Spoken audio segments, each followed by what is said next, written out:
Hello and welcome to the Long Free Ride.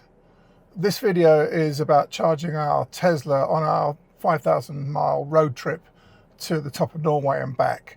It's specifically about the Tesla Charger Network and how we're using it to get ourselves there and get ourselves back. Day to day, we just really charge at home.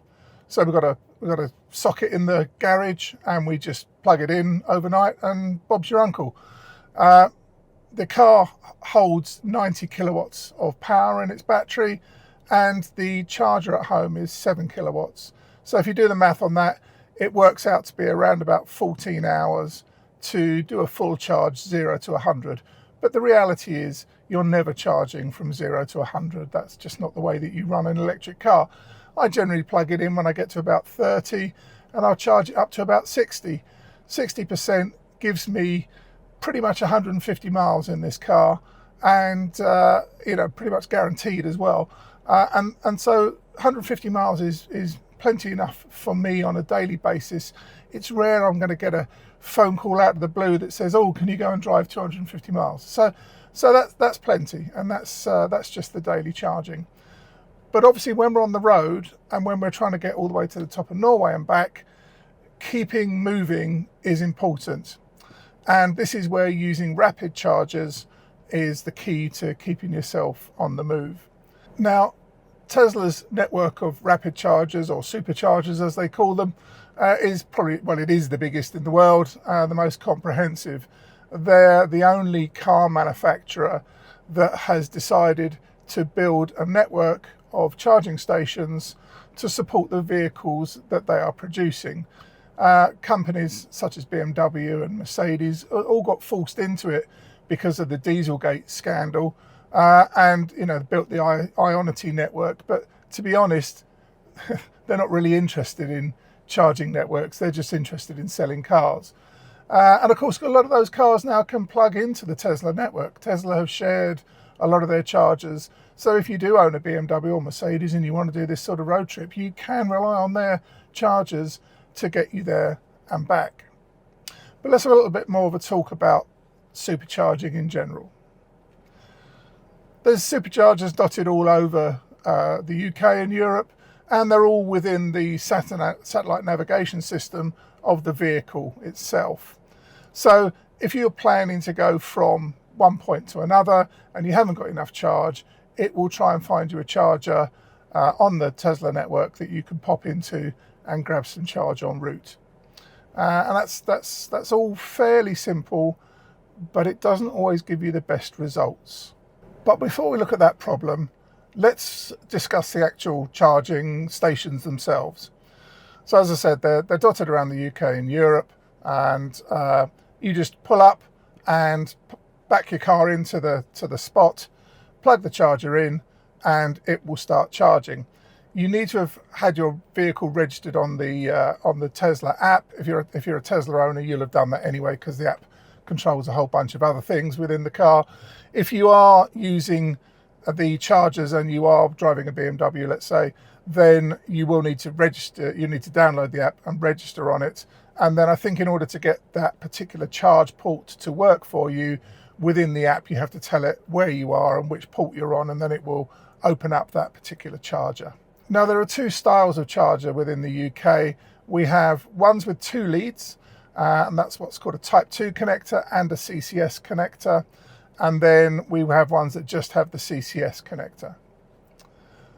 Now, my Tesla only supports the Type 2 connector within the car, but this doesn't mean that I can only stop at the stations that offer both Type 2 and CCS. Because Tesla have provided a sort of dongle that will fit into the car that will allow you then to charge at a CCS station. Now, this costs a couple of £100, but my car gets free charging from Tesla because of its age, and so it's a no-brainer to spend that money because you've earned it back within 5 or 6 charges. And so I bought that. In general, our strategy is to arrive at a charger with around about 15% charge If we've been driving efficiently, it might be higher than that, might be 20, 25. If we've been having to put our foot down a bit, it may be 10%. But we aim to get there with around 10 to 15%. And then to charge to around about 60%. As I say, 60% gives us 150 miles. Now, if you're on a motorway, that's 2 hours at 70 miles an hour, if you can average 70 miles an hour, which is hard to achieve a lot of the time. And if you're on smaller roads, then, you know, if you can average 50 miles an hour, then that's still, you know, 3 and a bit hours worth of driving. So you're going to want to take another break by then, and the likelihood is there'll be another charger along the route that you can hook up with. So in general, we look to go from around 10 to 15% up to around about 60%. The reason for this is shown quite nicely by the chart that I've just popped up on the screen here, and it shows, using the blue line, the rate of charge, in other words, how quickly the electricity is going into the battery, and the red line shows the state of charge of the battery. So in this particular example here, we've pulled up with around about 16% of battery, and then we've charged to 80%. But you'll notice, if you look at the blue line, that after about 15 minutes of charging, the rate that we're putting electricity into the battery drops off quite significantly. And if we were to take that all the way to 100, then we'd find that that line goes all the way down to around about 7 kilowatts per hour. Well, you know, that's pretty slow. That's the same rate that I get out of my home charger. And the reason for this is that as we push electrons into the battery starts to push back. It starts to resist. And that resistance is felt as heat. Now, you can't have too much heat build up in the battery because it damages the battery. So the only option is to cool the battery down and to slow down the charging. Now, Tesla have moved this on since I got my car, and the more modern models can charge at higher rates than mine can. I can achieve 120 kilowatts. A lot of the modern ones, I think, can do something up to like 250. So yeah, they're significantly quicker at charging, and that's because they've got this cooling of the battery better sorted, and they can then push electricity in at a higher rate. But it still tails off. You know, the first 50% of the charge is still the fastest that you will get electricity into the battery. So our strategy of charging to 60% means that we would sit at this charger for 21 minutes, and then we're good to go, and we've got a guaranteed pretty much 150 miles in the tank. I mean, if it was -5 outside, then maybe we'd reconsider, but on a normal day, even if it's raining, that would get us 150 miles. So this gives us the best strategy of doing what you might want to call little and often charges, rather than sitting there and doing a massive long charge. Now, there are occasions that we've done that, and that's more because to get off the roads that we're on and get to where the chargers were would involve us maybe heading into a reasonable sized city, and you never know what the roads are going to be like there. And if you can charge a bit more and get past that and get to something that's on the road, and you know, you're not going to be diverted off the road you're on, then that's probably a better strategy. So on some days we will charge to pretty much 100, but in general we're looking for that 60%, and then we're good to go. Now, with that only taking 21 minutes, quite often we do end up charging more than that, because it takes us longer than that to go get a coffee, use the toilets, and do whatever, check our phones. And so by the time we've come back, half an hour has gone and you're up at 70% or maybe slightly more.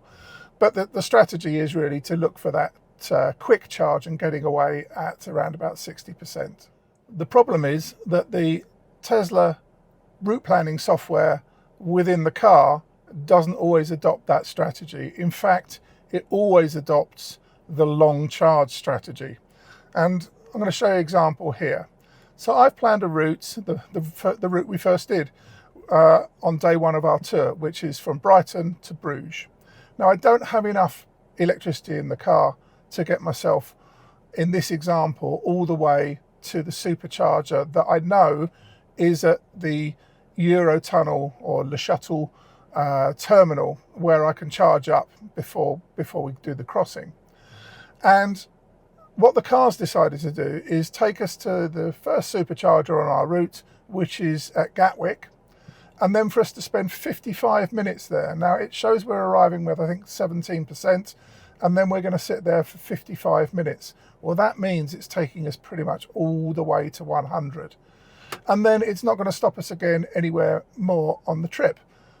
But the thing is, I have to go to the Eurotunnel and I have to be there an hour or so beforehand. So I might as well go there, grab some charge while I'm having a coffee and booking in and doing all those sorts of things.